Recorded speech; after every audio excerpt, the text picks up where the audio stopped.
ऐसे ही सोचते-सोचते I was just thinking कि हमारे एक ट्यूशन सर ने कहा था, एक्चुअली मैंने ही पूछा उनसे कि sir life is a bed of Roses कहते हैं, सर आपको लगता है आपकी लाइफ बेड ऑफ रोज़ेज़ है? या फिर do you think there is stability और peace at some point of your life? तो कहते तुम अपना पेन पहले रख दो और मैं तुमको एक बहुत अच्छी बात बताऊँगा। हम बड़े खुशी से रख दिए हम अपना पेन और बाकी सबके समेत हमको भी कहते हैं कि मर जाओ। हम तभी सेल डेथ पढ़ रहे थे by the way, so it was a very consecutive thing that happened, but he was like, you know what, there is only peace in death and nothing else. भाई बायोलॉजी वाले आदमी थे, मतलब life science के teacher थे, तो तुम क्या एक्सपेक्ट करते हो उनसे? But it is not like ultimate truth ही था वो कि once you die there is ultimate peace और कुछ नहीं करना तुम्हें, बिकॉज शांति तो नहीं है।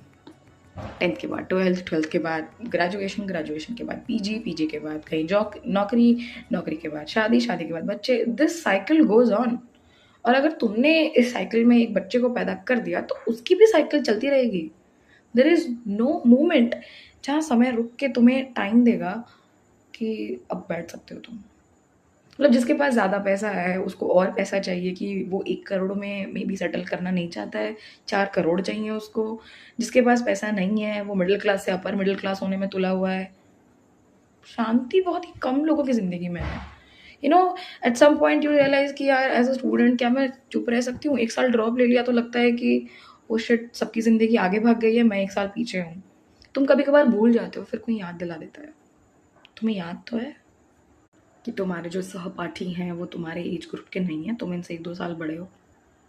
And that's when life hits you. It's like तो मैंने जो साल गँवाया आपके कहने के हिसाब से, उसमें मैंने कुछ भी नहीं गेन किया। क्योंकि कुछ चीज़ का रिज़ल्ट एक्सपेक्टेड नहीं था।